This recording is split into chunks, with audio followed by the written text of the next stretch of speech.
Hello and welcome to Lore Watch, a roundtable freeform discussion about lore in your favorite everything. We are no longer limiting ourselves to video games. We're doing everything because we can. I'm one of your hosts, Joe Perez, and with me as always, I'm pretty sure if he was in any form of superhero comic book, I don't know why, but I always associated him with Sasquatch, Matt Rossi. How you doing, Matt? I feel like I should be very, very difficult to get a good picture of or speak to. Man. Yeah, Marvel Comics. Unless you mean, of course, Dr. Walter Lankowski. I do mean whose Dr. most famous appearance is probably in Alpha Flight number 6, where he fought the Super Skrull. And the Super Skrull broke his arm before he could transform. So when he transformed, the broken arm ground up against the pieces of the rest of the bones and drove him mad. So when he came out as Sasquatch, he practically almost ripped the Super Skrull's head clean off. Yeah, that's what I'm referring to. Because comics, especially in the 90s, and especially with revolving around things that had anything tangentially to do with the Hulk, were wild. But last week, we talked about comics quite extensively, and you all seemed to really enjoy that. So thank you very much for our Patreon supporters who asked those questions. If you want us to answer more questions about that or anything, be sure to send those questions in. You can send them into podcast@blizzardwatch.com, or you can send them into one of our many Discord channels. We have one set aside for our Patreon supporters, which is Patreon Q and Podcast Questions. We also have one for non-Patreon supporters because we understand that, sometimes financial support is not possible, but if you're listening to us and spreading the word, that is support just the same. But you can send those questions into Q and Podcast Questions. We're actually going to do some catch-up because you guys all sent us a ton of questions running all over the gamut of games and stuff. So we're going to do some backtracking and see what we can get done for today. We're going to start with Abyssian. I hope I'm pronouncing that correctly. If not, I apologize. Could you tell us the histories of the 3 prime candidates for the new aspect of the Black Dragonflight, Wrathion, Sibelian, and Abyssian, and give your opinions on the best pick? Thanks. Matt, do you have a strong opinion on this? I feel we talked about it a little bit, but I feel like it should be Dora. I'm okay. I mean, she's got that, backpack. It's really cool. She goes around to a lot of places. I think she'd be a good leader for the Black Dragonflight. So what you're saying is Dora is a dragon? I mean, maybe. You've heard it here first, folks. I mean, have you actually ever seen anyone on that show say she wasn't a dragon? That is fair. No, okay. Well, of the 3 candidates, Abyssian was the result of Huln High Mountain using one of the Titan artifacts to purify his egg. I'm not sure exactly how he did it, quite frankly. I don't know how the Hammer of Kazaroth did that. I didn't know that was the thing it did, but that's what happened there. Well, considering it's a Titan artifact, I mean, kind of makes sense, right? It kind of makes sense, but we don't know that it's, we don't know how it works. In terms of who Ebonhorn / Abyssian is, I mean, he's Ebonhorn. He's been kind of acting as the major domo / second in command for the High Mountain clan for about 10,000 years. New tribal leaders come and go. Abyssian is still there. Basically, working off his debt to Huln, essentially for giving him a life at all and not letting him not being, cuckoo for our old god puffs. So that's been going on for the past 10,000 years. We know that Abyssian is still susceptible to the whispers of the old gods. Although I think maybe now he's in a better place thanks to the stuff that Wrathion learned. In terms of Abyssian leading the Black Dragonflight, I don't think he wants to do that, and I don't think he would be a good choice to do that. I'm not saying that Abyssian isn't a very good black dragon, but I am saying he's a very atypical black dragon. To a certain degree, whilst we don't want black dragons to be like Deathwing, we do want them to be like Neltharion before he went, he was driven mad by the old gods. We want them to be a certain type of being. And to be fair, we don't even know what that being really is at this point, right? Because most of our stuff has been viewing the Black Dragons after the fall of basically the transformation of Neltharion into Deathwing, right? Like the succumbing to madness. Yes? No? Yeah, basically. I just think in general, what we've seen of Abyssian, he is, for lack of a better word, he's a very empathic dragon. Mm-hmm. He cares about the beings that he considers his people. He's spent the past 10,000 years with the High Mountain as his major concern. It doesn't make him a bad person. It certainly doesn't make him, a bad leader, but it might mean he's not really in a position to lead the Black Dragons. And again, it doesn't seem like he's particularly interested in that position. But there's certainly, I thought it was interesting in Battle for Azeroth when we saw Abyssian / Ebonhorn interacting with Wrathion, where, Wrathion straight up says, I was having people watch you. I was trying to figure out what was going on. And he's like, he basically says, you're the only family I have left. So it's very clear that Wrathion and Abyssian, I don't know if they'd say they have a full-on connection yet, but they definitely are cognizant of the fact that they are two of the last Black Dragons. Mm-hmm. As for Sibelian, we know Sibelian primarily through his appearance in Burning Crusade, where we meet Baron Sablemane, who's out in the Blade's Edge Mountains, and he's got a powerful grudge up against the various Sons of Gruul. And we find out that through that, he is in fact a dragon. We find out when he shows up to challenge one of Gruul's sons. I forget which one it is. Gok? Is it Gok? I don't know. Might have been. I don't remember. But when he shows up to challenge him, he takes his draconic form. And you find out that the reason there are so many dead dragons impaled around Blade's Edge is because the Sons of Gruul have been finding them and killing them. And so Sibelian he's focused on the survival of his flight.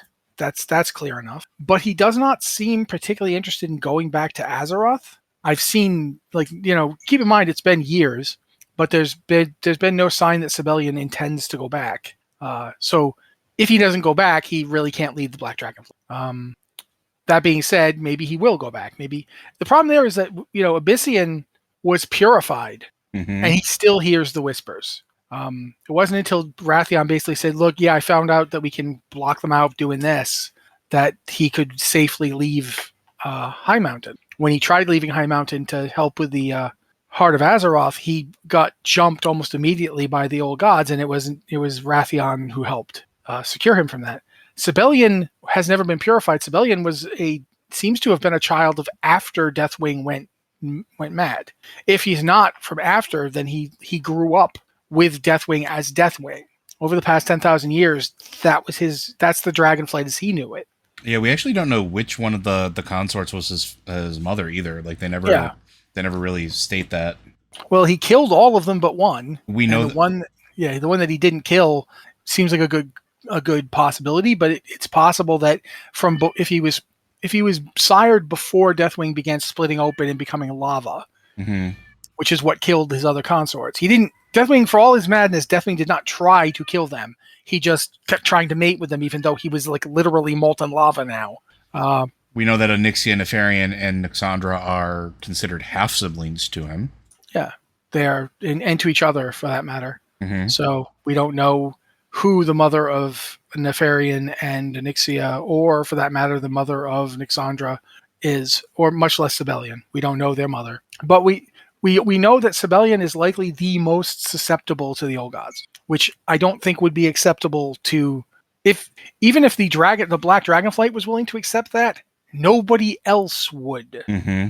And with Dragonflight involving all the other aspects, it doesn't feel like that's a decision they'd go with, even if Sibelian tried to press his claim. Which leaves us with, right now, two possibilities, one of which is Wrathion, and the other is, we don't know yet. There's nothing much to say about we don't know yet. There might be another Black Dragon out there somewhere that we don't know about, that shows up and decides to be a contender. The other is Wrathion. I think at this point, Joe, you should probably talk about Wrathion, because I've been talking a bit.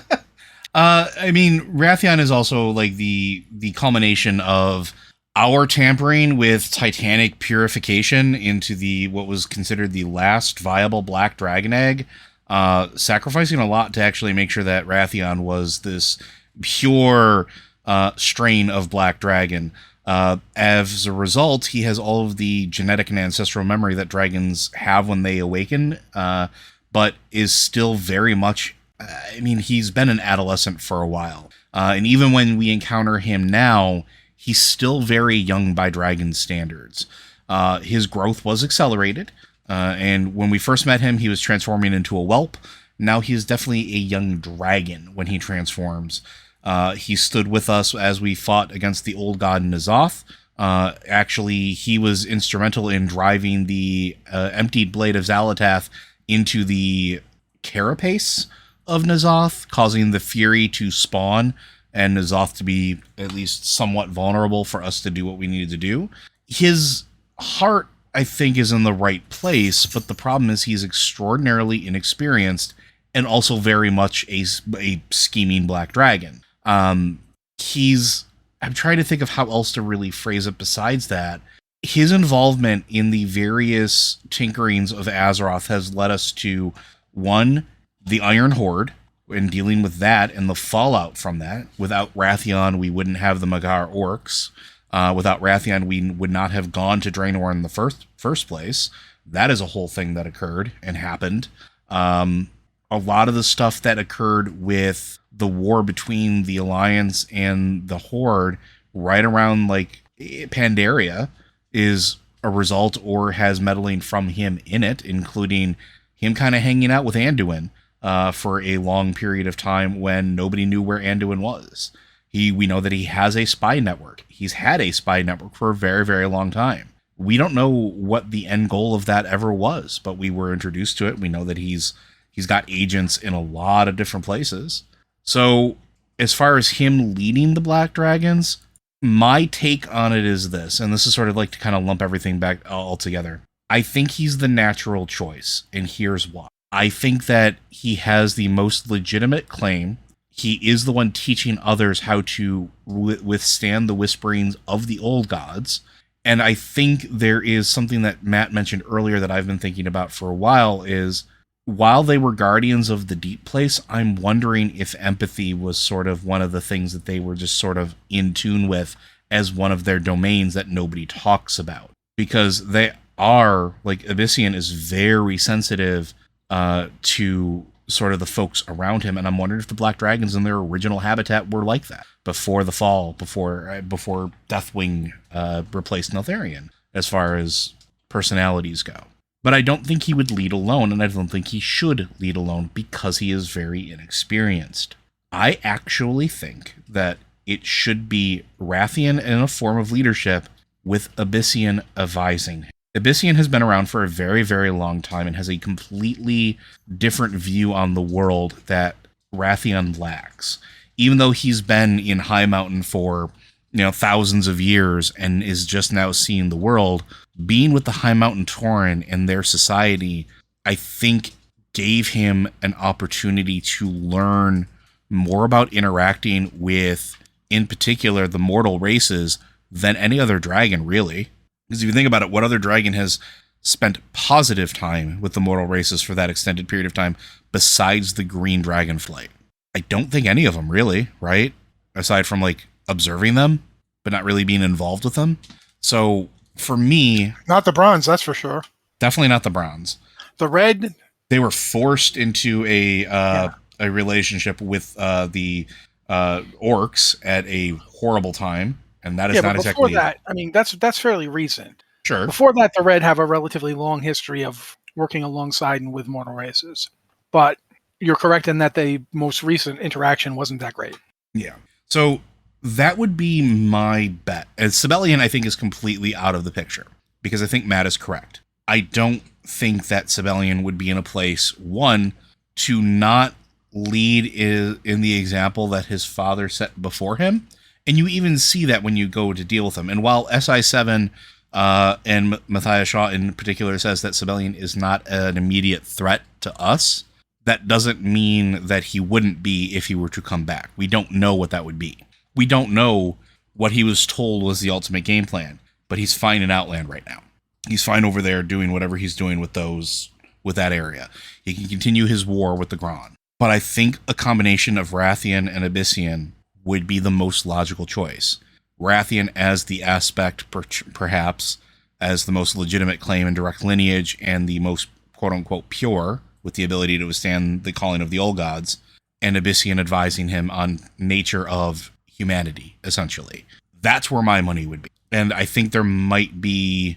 The problem is I want to talk about spoilers, and I don't think we should yet because I know nothing's set in stone, but this is a question that I feel is going to be answered in the next expansion.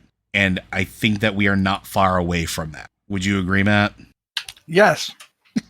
Like, I think it's going to be an early question and an early answer in the expansion that we'll wind up working towards. At least that's where my money is. My only caveat would be, I do think there is a possibility of another character coming into play that we don't know about, either because we have forgotten about this character or because the character has not yet been established in the game. I think it's possible there are black dragons that have been frozen on the Dragon Isles for the past 10,000 years, just like the Drac there. That is also that is an interesting possibility. Especially it considering is possible. Oh, go ahead. I was gonna say, especially considering some of the things that are talked about or revealed during the Drakthir starting area. I don't want to go into too much detail about that, obviously. No, that was it for me in terms of what I was saying. just I think that it's possible that it won't be any of them, that it'll be somebody else, or that at least somebody else will be there and make a claim. Fair enough. All right, we're going to move on to our next question, though, so hopefully that answered at least a little bit of it, or at least you enjoyed the discussion therein. But this one comes from Tetsemi. Does the... not Tetsemi, it's going to be a person. Tetsemi's later. On Reddit, I saw a really interesting thread about Cho and the Lore Walkers potentially being secret bronze dragons. Do you believe there are any characters we've been interacting with in the Warcraft universe whom are secretly dragons? Probably a lot of them. Like, being honest, it could literally be any of them. Dragons being able to take humanoid form and choosing their form is sort of a thing. That's why, like, in vanilla WoW, a lot of, like, the big reveals, like, was that this person was a dragon the entire time. These guards were dragons the entire time. There were big story moments around that. And then as we started progressing, we started to learn that it wasn't just human form that they could take. It was gnomes. It was elves. They could take form of trolls and orcs. We know that they can be Tauren. So basically, any race we interact with, any NPC, does have the potential to have been or be revealed to be a dragon. As far as the Cho and the Lore Walkers being secret bronze dragons, there might actually be some truth to that. Maybe not Cho himself, but there's nothing that says the other Lore Walkers or Lore Walkers from the past weren't bronze dragons or were not taught by bronze dragons. The magic that the Lore Walkers wield that brings life to story, that brings life to memory, also gives it physical form that we can interact with. It's almost like being displaced in time and space to interact with these exact moments. And we know for a fact that the Bronze Dragonflight can move us between time and space. The Caverns of Time, we do that all the time. So what if the origin of the Lore Walkers was a bronze dragon who decided that I want to be a Pandaren today, and was wandering around and happened to be interested in the oral tradition that the Pandarians were sharing because they weren't allowed to write things down. They weren't allowed to basically have a written culture for a very long time, at least not under the rule of the Mogu. Well, what if he showed them how to give their stories life, to captivate their audiences, to maybe make those memories more permanent? There's potential for that there. There's potential that some of the current Lore Walkers out there could be bronze dragons. There is something intriguing about that idea. Because we know that dragons are, their domains can be a whole lot of what we would expect to be mortal races, like the Emerald Dragonflight. A lot of their magic is very, very close to druidry, which is why you see like the Emerald Dragonflight hanging out with druids a lot. The whole Emerald Dream thing, yeah, that's there. So why not? Why not the Bronze Dragonflight? Why not maybe having a red dragon that was one of the early healers? Doesn't matter what kind. Maybe the preservation of life was super important to it. For that matter, it could be the green dragons as well. Maybe the Black Dragonflight taught some of the first shaman. We actually don't really know with certainty the true origin of shamanic tradition. We know that several races have shamans. It always looks a little bit different, but the root is always essentially the same. Was that taught to them by a dragon that was wandering through? We don't know, but any bit of magic or any bit of oddity or any bit of spirituality or arcane anything that we encounter, yeah, that could potentially be a dragon. Matt, what do you think? Dragons like chocolate milk. I don't know how to respond to that. Okay, good. While you're confused, Um, I personally think it's better if the lore walkers are not dragons or infiltrated by dragons or started by dragons. I think some things should just be the thing that they show themselves to you as. Um, and I think it's important for the lore walkers to be a Pandaria thing that has, roots in the cultures there and is about a different approach to history and legend and mythology and how they view time. Like the Pandaria has been basically frozen in stasis for 10,000 years. Not literally, but figuratively, it's been in this holding pattern for 10,000 years. And I think it is important that the lore walkers existed through that time, were part of that time, and then have now helped usher in a new era for the people of Pandaria. That being said, everything Joe said is correct. He's not wrong about any of it. I'm just expressing an opinion here that I think story-wise, I would prefer not to see. It turns out that Lore Walker Cho is in fact a dragon. It turns out, this Lore Walker and that Lore Walker, they're dragons too. I think it would it would take away something from the story. The idea that the Lore Walkers are like modern day representatives of the past, that they speak for those who are no longer here to speak for themselves. If they were dragons, then they were there at the time. So it's a little different, but certainly they could be, or it could be something as simple as a bronze dragon met, the first emperor and made a deal with him. I don't know. The other problem is, of course, is that like a lot of stuff in Pandaria is been isolated for so long that it's, when we see the bronze dragonflight show up in Pandaria, they go immediately to the Timeless Isle, and it feels like they've not been in Pandaria for this long period of time. So it feels like they wouldn't really necessarily have a direct influence on the lore walkers.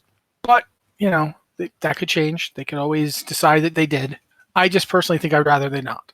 Which is a valid point, right? Like it's something that is also true. It just sometimes things should just be what they are, and that should be the end of it. But hopefully that answers your question, and I think we're going to move on to the next one, which is from Tetsemi. Does the ongoing existence of Shadowlands in the WoW narrative significantly lessen the impact of death going forward? Oh, major lore character died? I wonder which covenant they got sorted into, and how they're doing. Oh wait, since the Kyrian are the ones tasked with shuttling souls, couldn't we just ask them for a solid and have them return the soul? Seems like it's added a whole layer of complication to the ongoing story. How would you resolve this, if you feel it is an issue, or if you feel it's an issue in the ongoing lore? Also, since we're talking death, has Sylvanas found Nathanos' soul yet? That's going to be a bit of drama when that happens. Matt sounded like he was keen up, so I'll let him go first. Well, first off, I mean, if you look at actual human history, we thought for generations that we knew exactly what happened when you died. And people didn't think that just trivialized things, because they knew whether or not, heaven existed, they weren't coming back from it. Same thing with like the Greek, the Greek religion, what they believed happened to the dead. They believed it was a lot crappier, that basically dead people just sat there and were dead and could not enjoy anything and couldn't, like the whole thing where Achilles is like, I would rather be a stable boy amongst the living than the mightiest king in the land of the dead, sort of thing. So that doesn't bother me. Most people don't know about it. The few people who've actually been over there were only over there because there was a gigantic hole ripped in the veil between the land of the living and the land of the dead. That hole's been closed up. So there's not going to be, the Kyrian can't just come over and hand you the soul of some dead person, because the Kyrian can't get through the veil. They can go up to the veil. They can go up to the place where the souls of the dead are first coming into the Shadowlands.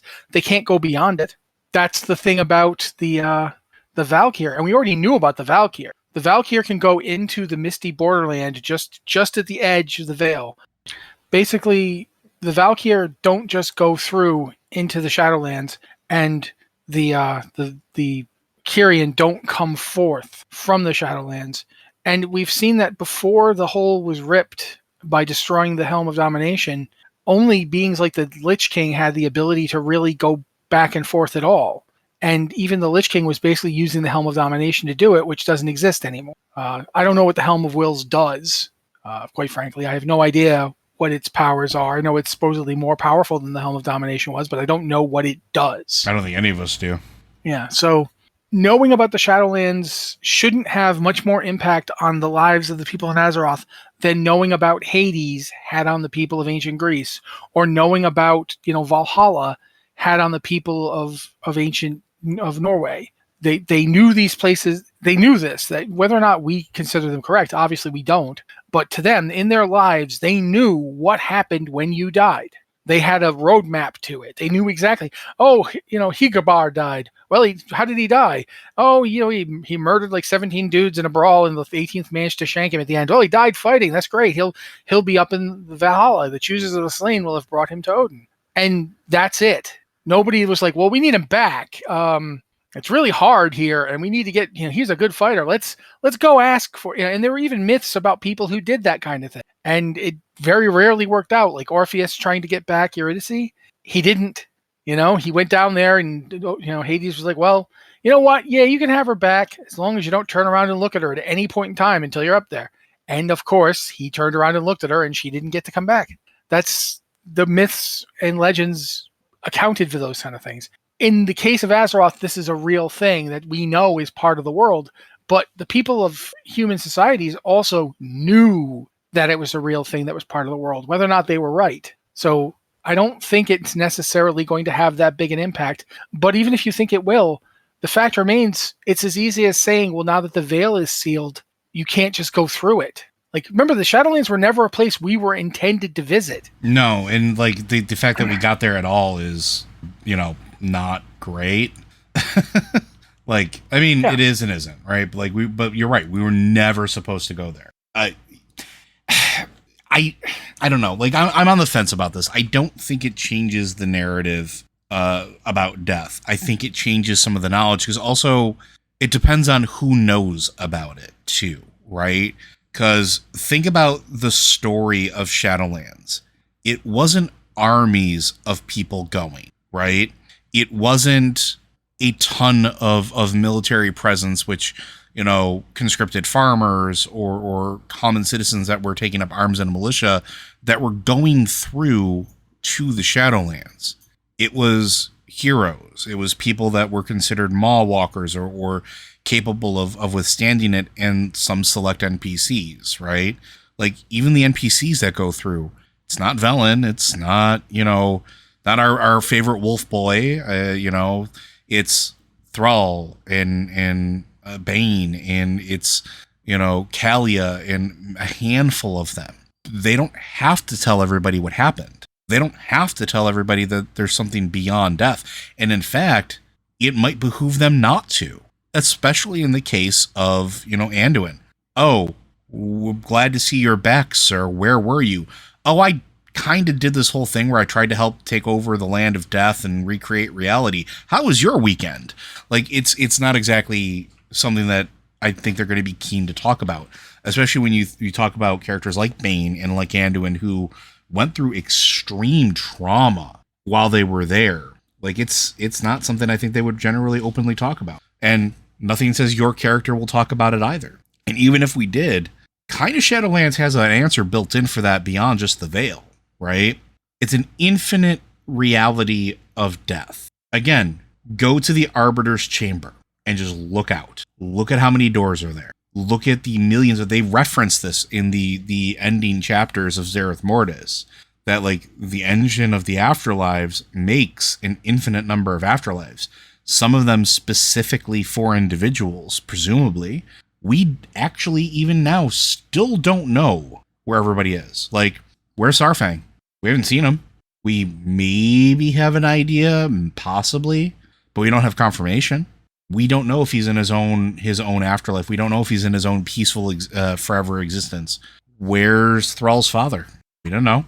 We know that afterlives are created. We know that at least some of the realms are created to participate in the cycle of death and life. We know that there is a very specific mechanism set up, at least in the lands we visit, but those are only the lands we visit. It's an infinite expanse that we don't know everything about. And so I don't think it really changes much. And even though maybe at the end of your character's story, you're a member of the Kyrian, you're a member of their covenant, you're friends with them, you're buddy with them, that doesn't necessarily mean they're going to shirk their duty and just be like, okay, yeah, cool, your friend. Yeah, we'll just drop him off here for you and forget we were ever going to do it. As a matter of fact, one of the things they do in the beginning campaign is take you through the life and memories of that farmer in that last stand, right? Where he's coming to terms with what happened to him and how he died defending his family in the Scourge invasion. And even they say that as hard as it is, it's the job to get that soul to move on. That is still their job. So I don't think it changes really anything. I don't think it changes the ongoing lore. I think it also puts some things in perspective, though. I talk about Shaman a lot. And the reason I do that, at least in terms of Shadowlands, not just because I really enjoy them, but because throughout the history of Warcraft in general, Shaman have been spiritual beacons for their people, able to talk to their ancestors. Well, if their ancestors presumably are in the Shadowlands, or maybe don't understand that, that means that they have a way of communicating through the veil to wherever their ancestors are. That's always been the case, whether we knew the Shadowlands existed or not. And very clearly, a lot of the spirits that reside in those lands don't know they're dead.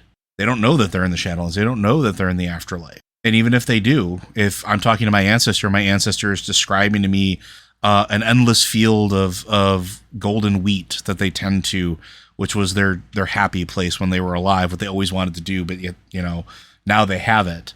That doesn't tell me which realm they're in. So it doesn't really change anything. I think it just adds context to some of the things that we may have experienced before. It also certainly adds context to the spirit healers and how that all works. And the last thing you asked was about Sylvanas finding Nathanos' soul yet. Not yet. At least not according to any story that's currently in-game or hinted about. I am actually curious to see that myself personally, to see what sort of happens, because there is a very interesting conversation in-game between Anduin and Sylvanas at the end, which I think everybody should go and experience, while the owl companion of Tehran looks upon that conversation while Sylvanas is doing her work in the mall. She's going to be there a while. She's got a lot of stuff to do, and I don't think she's gotten back to the Sanctum of Domination yet. And my bet is that he's somewhere in there, in the private vaults. So, what about you, Matt? I know you're kind of tired of the whole Sylvanas Nathanos thing, or at least not tired of it, but you've had your fill of it, I think. If Nathanos comes back, it would be kind of funny to watch Tyrande kill him again. That would be great. He just keeps dying. Because every time he comes back, I'm back. Oh! No, I'm this time. Oh! Stop doing that. Stop bringing him back. Keep him on that side of things. He stays over there. We're all fine with it. But, yeah, I don't, it's not even a question of, I don't really even have any animosity towards it. I'm just not interested. It's like, let's go do dragons. I'm really keen on the dragon thing happening. Let's talk more about that. Yeah. Let's let Nathanos take a breather. He was getting pretty tiresome for me by the end. So yeah, I'm okay with him. He can take a nap and he can come back in a couple of expansions when I'm not as burned out on him. Well, hopefully that answers your question, but we're going to go ahead and move on to the next one, which is from our friend Jack. With us going to the Dragon Isles now, what are other unvisited Azerothian places we know of and might visit and their lore associations? Matt, I mean, really, what places do we know of that we haven't been to yet? Besides, I don't think we've really been to, what is it, Kenzen? Goblin area? I mean, we went to Kazan for the start of the Goblins thing, but we haven't been to Undermine, which is the place underneath Kazan. Kazan is the surface area, and Undermine is the actual huge complex underneath it where goblins really live. It'd be like the equivalent of like going to Ironforge and just hanging out at the gate. That's kind of like, or just hanging out in Dun Moreau and not actually going to Ironforge. That's kind of like that. And we haven't been there, so that's something we could do. We've now seen like Zandalar Isle, so we know the Zandalari place pretty effectively. Trying to think of any place we still don't know what some of the Titan facilities that we had named in Battle for Azeroth. We don't know where they are. Aldoris, no idea where it is or what it is. We've been to the Maelstrom, so we know that pretty effectively. But in terms of places on Azeroth that we've heard of but not visited, there are not many left. We haven't done much with the Great Sea. Not the actually, I'm not sure if I'm using the right term. The Great Sea is the one in the middle with a maelstrom in it. Correct. But the ocean on the other side of either Kalimdor or the Eastern Kingdoms, where does it go? Like, how far away is that area? Like, can you go around the world and come back around and hit Kalimdor? If you start sailing essentially east from the Eastern Kingdoms, will you eventually go around the world and bump into Kalimdor? We don't know. We've seen globes and stuff in Titan facilities, but usually those kind of fixated on the continents we already know about. We don't even know if like Kalimdor and the Eastern Kingdoms, or the original old Kalimdor, we don't even know if it like covered the entirety of both hemispheres, or if it was just in one hemisphere. We don't know that. We don't know how big Azeroth is. So, in terms of places we've heard of, we haven't been to the Emerald Dream. Not really. We've been to like little pieces of it, but we've not actually traveled to the Emerald Dream. We haven't really been to the underground places that exist in Azeroth. We've, again, a few times we've gone down, but we've only seen like one or two things. Like, oh bloody heck, the Nerubian city. You remember it was a dungeon. Anketet, the Old Kingdom. Both, Anketet and the other dungeon, which is also set in the underground realm. We've been there, but we haven't been to any of the other stuff between them. We know that there's a vast amount of subterranean regions in Northrend, but we also know there's ones in other places. We know that there's like a whole bunch of stuff going on in what's now the Eastern Kingdoms and in Kalimdor. So the underground stuff we haven't seen. But aside from that, I can't think of anything that we've had mentioned that we haven't been to at this point. Like, we've even been to places that we didn't know existed, like the Broken Isles. We knew about the Tomb of Sargeras, and we knew that Suramar used to exist. We didn't know it still existed, and we didn't know the rest of the islands had been there the whole time. We just did not know that. So, yeah, I can't think of anything else. Yeah, me either. Like that, and that's the thing. Like we've been almost. We haven't been to the moons. We haven't been to the moons. We have not been to the moons. Are there, but we have not been to them. But for all of Blizzard's history with Azeroth, we've been most places, which is not a bad thing. It means that I think there's less backtracking to do. That probably doesn't make a whole lot of sense, but there's less pre-existing places we need to worry about once Dragon Isles is kind of done. At that point, now we can start going new places that we haven't been to before and maybe haven't heard of. And I think that's more exciting. Matt and I have talked about what we call the vacation expansion, where we just kind of go places and explore. And I still hold out hope for that. I really do. I think that exploring new places and having things that don't have sort of pre-existing baggage, maybe that's the wrong word, but like pre-existing expectations, I think would be nice. It would be really interesting. So we'll see if we ever get that, but I don't think there's a whole lot of unvisited Azerothian places that we know of that we haven't been to yet, besides the moons. But my bets are that the moon's haunted, so we'll see how that works out. All right, this is another question from Tetsemi. It's a little bit of a derailment, but it's funny, so I'm going to ask it anyway. So Stray is made by Annapurna Interactive. There's also an Annapurna Gate, one of the enormous gates of the Outer Palace in Warhammer 40k. The Imperial Palace resides on top of the flattened Mount Everest. In Warhammer, they've basically leveled the top of the Himalayas and built the Imperial Palace on the grounds on top of it, and then into the mountains. It's roughly 310 kilometers or 190 miles from Annapurna Base Camp to Everest Base Camp. The mind boggles how big this palace is. How much would you like a Stray version to explore the Imperial Palace?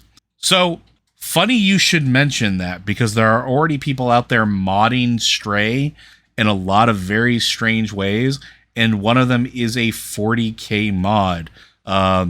It is weird. But that said, if there was ever a time where we could get something that would actually allow us to traverse the Imperial Palace and kind of see the breadth of it, I would always be very interested in that, because it's often described mostly in terms of its largeness, because it is the seat of humanity for the entire universe, right? So, I don't know. Like, I would love to be able to run through there and maybe see how far down the Golden Throne is, and maybe take a look through the halls that have all these. I don't want to. They are spoils of war, right? Like they're things that have been brought back to the Imperial Palace from the various conquests and wars over the years. Some of it is from what they call Xenos architecture or Xenos archaeological pieces. We know that Malkador was a collector of things and had his own gallery inside of the Imperial Palace. Just having a game where I'm a cat running through there, or some form of cat-like creature, maybe it's a cat servitor, just kind of running around the place. Yeah, I'd be down for it. I don't know if you have an opinion on that one, Matt. Sorry, no. I'm still waiting for, Stray, but you're playing a dinosaur, so. One day we'll have that, I'm sure. All right. Well, we have a couple more questions left, so let's see if we can get through those. This one comes from Titan Fuzz, and it's again 40K. I really enjoyed your recent 40K lore. I've been mainlining it as much as I can go over the last couple years, as I've gotten into some of the video games like Space Marine and playing in a tabletop RPG in the Wrath and Glory system and setting, as well as buying my first 40K minis last summer. First, I'm going to interrupt the question. I'm very sorry, Titan Fuzz. My condolences for getting into it, because it is a slippery slope. With Warhammer 40K Darktide coming out soon, I was wondering if you could go into any lore bits of things you found interesting from the trailers. Thanks for everything you do. The thing that I thought was interesting is these are, if I'm looking at the story correctly, penal soldiers. So they are ones that were taken from prison and told that this is their last chance, and basically they're suicide squatting it. You have an Ogren, who is a mutation, which we know that the Imperial government, basically the Imperium of Man, tolerates Ogrens because it is a useful mutation, but generally they don't suffer mutations to live. We know that there is a Psyker in the mix, which is also fascinating because Imperial Psykers are rare. Most of the time they're used as offerings to the Golden Throne to keep it powered up. And while that lore is shifting now, this could be a result of that being reflected in a modern game, where the Drukhari, which are the new name for the Dark Elves, essentially, the Dark Eldar, have been working on and trying to repair the Golden Throne, which was damaged in the Siege of Terra all those years ago, when Malkador sacrificed himself to keep the gate shut and keep the forces of chaos and the warp out from being able to pour into the seat of humanity, to now where the Emperor, wounded after his battle with Horus, and after killing Horus, but not being able to essentially heal himself, which is a whole other complicated thing we can talk about with Eternals later, sits on the throne and they think the throne is sustaining him, but the truth is that it's the other way around. The Emperor's psychic presence, which is now the beacon of all humanity for traveling the warp, is sustaining the Golden Throne. So if the Drukhari are fixing the Golden Throne, meaning it doesn't need to have 1,000 Psykers being fed to it a day, which it's 1,000 Psykers a day, then they can start finding other things for them to do, like going to fight a bunch of Chaos cultists, because if it dies, they generally don't care if the Psyker dies. But if it stops an invasion of Chaos cultists, I believe these ones are Nurgle specifically, because Nurgle seems to be the new head of Chaos, then yeah, they're going to throw them out there. And then you have the basic rank and file soldier foot trooper who's in there as well, and then I think a heavy weapon specialist. But they all seem to be prisoners that are being sent on this suicide mission, which is interesting because they have not talked about that in the recent books, and that is something that they haven't really done since Rogue Trader. So that, I think, is most of the interesting bits. And then also the fact that Nurgle is expanding, its influence is continuing to be an interesting lore bit. It used to be an even mix between all of the Chaos Gods, but now you're starting to see Nurgle take a more prominent role, mostly because Mortarion was the first fallen Primarch to come back in service to Nurgle. And then after that, it was Tzeentch. And now we finally see Khorne getting their champion back. with Slanesh still not having their champion and falling sort of to the wayside, as the Eldari are sort of more securing themselves in their place in the universe. So I don't know. The machinations of Nurgle and how far Nurgle is spreading, I think is really sort of the big story beat of Darktide, and the fact that they're going in to wipe out cultists on their own versus them sending in Space Marines or an entire Imperial army is an interesting choice. So, do you have any thoughts or opinions on that one, Matt? It's not Rogue Trader, so I don't care. It is the game that Matt is looking forward to the most, I think, out of all of the ones that are Yeah, Rogue Trader is the one I am super, super, super excited about. Not just because Owlcat's making it, although that certainly helps, because Owlcat has made two of my favorite CRPGs. Not just because it is also a CRPG, so it's less like playing Warhammer 40k and more like playing, the Warhammer Fantasy roleplay, but with 40k elements. And partially just because I like the idea of what Rogue Trader is setting up. That it is about, the Rogue Traders are one of the more interesting things about the Warhammer setting, in my opinion, because they're like pirates in a way. They are, or privateers, more actually. They get a warrant of trade from the Emperor's, the blessing of the Emperor. I don't think the Emperor himself actually writes the warrant. No, it's the High Lords of Terra. Yeah, but basically the Emperor set this whole thing up. So Rogue Traders are like capable of pretty much ignoring the entire Imperial setup, because they can say, they go to a place and the local Space Marine garrison is like, your ship's going to get searched, and he can like, bullshit, it is.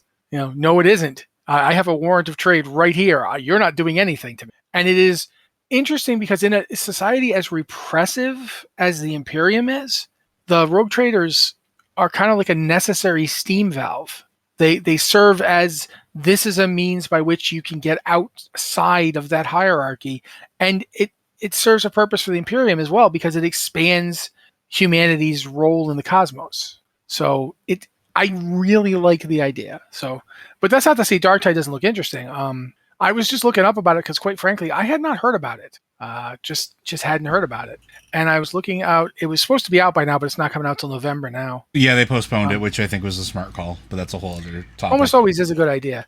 But what's interesting about it is, like you talked about, how they're conscripts.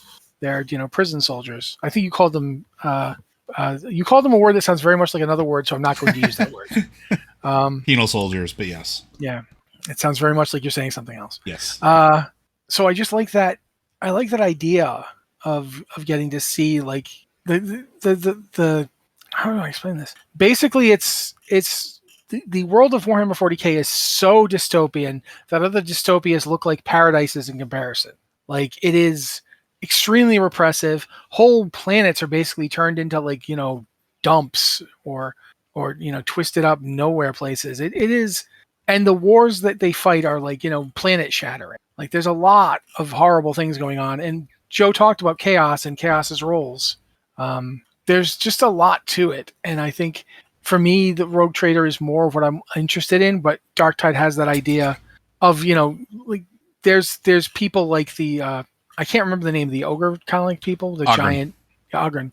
The Ogren, unfortunately, I also have Privateer Press's warbands stuck in my head, the Horde games, and they have another race that's similar to them, so they're getting mished up in my head. Mm-hmm. But the idea that there are mutants that they allow, they don't like them, they don't get an equal share of the spoils or anything, they're not like considered real people, but they'll allow them because at least the mutation is useful. Same thing that they do with ratlings, right? Which are essentially halflings. They're fantasy, they're sci-fi halflings, right? Yeah, more or less. Or kind of Nezumi from the old days of Legend of the Five Rings type stuff. But it's interesting to see 40k coming out so much right now.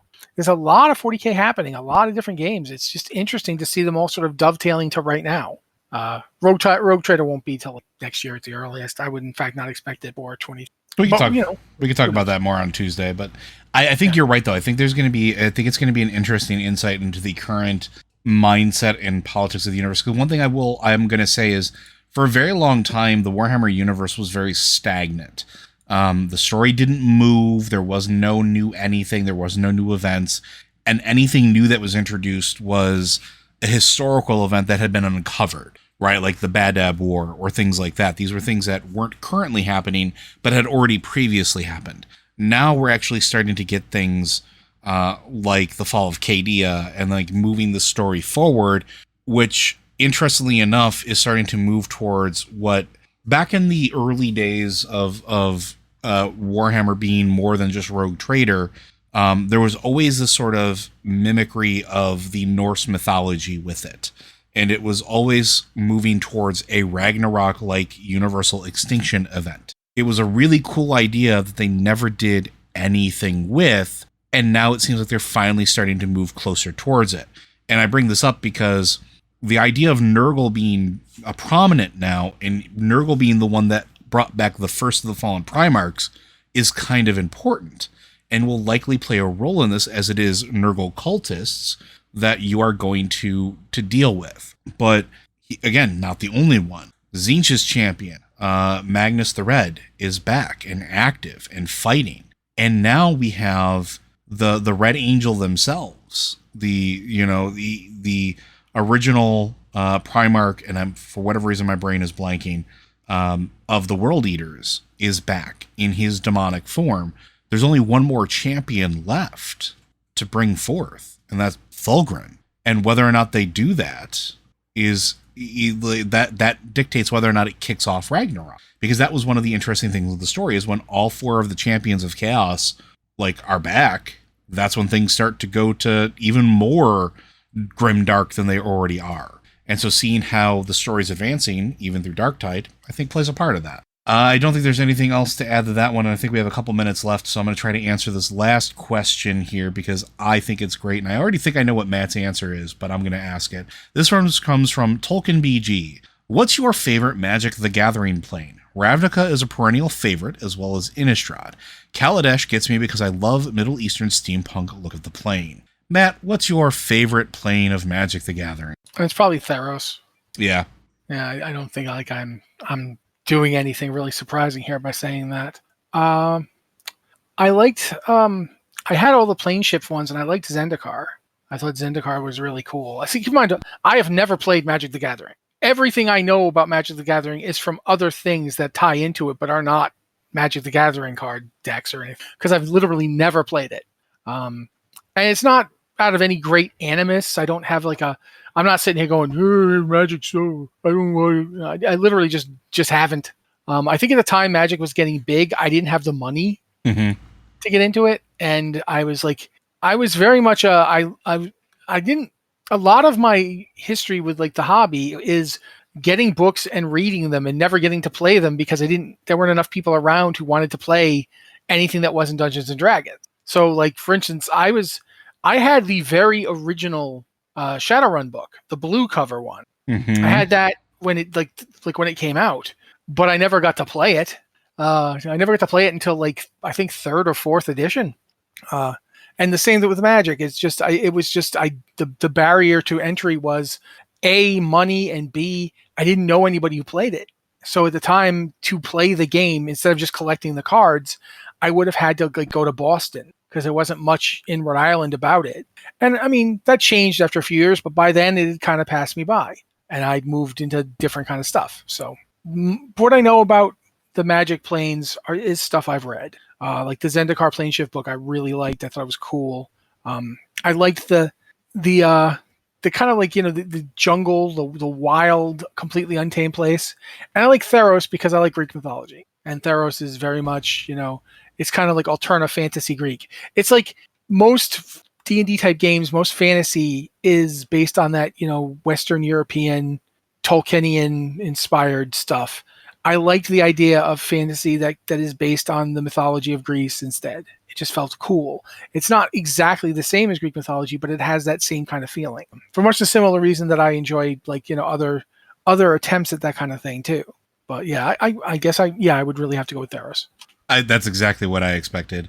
Mine is a 3-way split. Dominaria is one of my favorites because it is the original. It's what the OG Alpha, Beta, Unlimited, Revised And basically all sets that came before Arabian Nights and Homelands took place in. It's where the Weatherlight Saga, Tempest, and all that stuff took place as well. And it was the nexus of Magic's planar multiverse. So it represented the ultimate possibility of everything could happen. And now we're going to be going back to Dominaria very, very soon. Like I think next month, actually, if I remember right. But that's where so many of these key... September 9th. Thank you.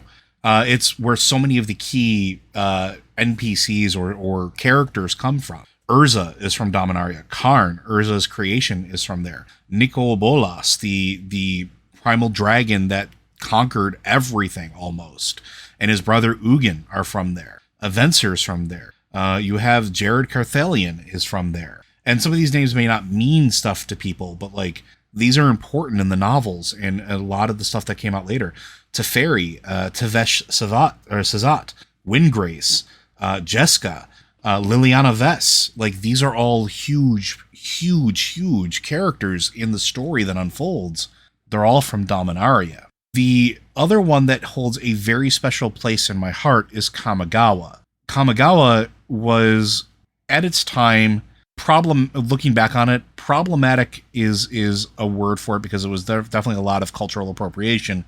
However, it was something that always sort of spoke to me, the idea of like honorable samurai and ninjas and being at one with the kami and the spirits of the world and finding sort of that balance.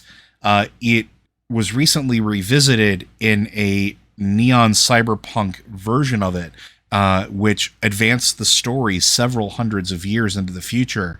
And it is fascinating. We barely got to spend any time there, but the storyline that is unfolding with that and what it means for the other ones is probably some of my absolute favorite in terms of just general settings.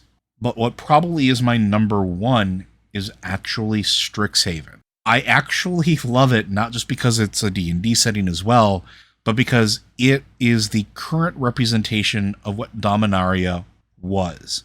It is the ultimate potential because it sits at a nexus point where every plane and every piece of existence in the multiverse for both Magic and D&D touch. Every plane, everything that exists has a way to Strixhaven. And it represents the ultimate sort of melting pot. It's like what Sigil used to be when Sigil was around. And I'm saying this as I'm looking at the Spelljammer book sitting next to me. It is very well done and framed in a planar university makes it very accessible. But it, again, has that ultimate potential. You could have an angel that's having class with a devil or a fiend. You could have wizards from Dominaria having fun with Elminster or having deep philosophical conversations with Melf.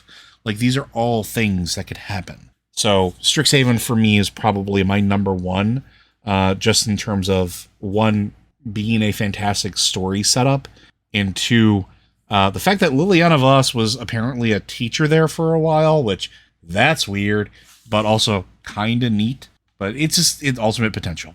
Anything to add to that before we close out here, Matt? No, I think I pretty much said the one that I meant. Okay. Well, I do want to thank everybody for sending in those questions. Again, please continue to send them in. You can send them into podcast@blizzardwatch.com. Specify the show that it's for.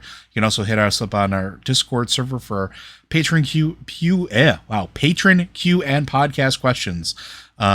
Then you can also send us to a regular Q and podcast questions if you are not a Patreon supporter.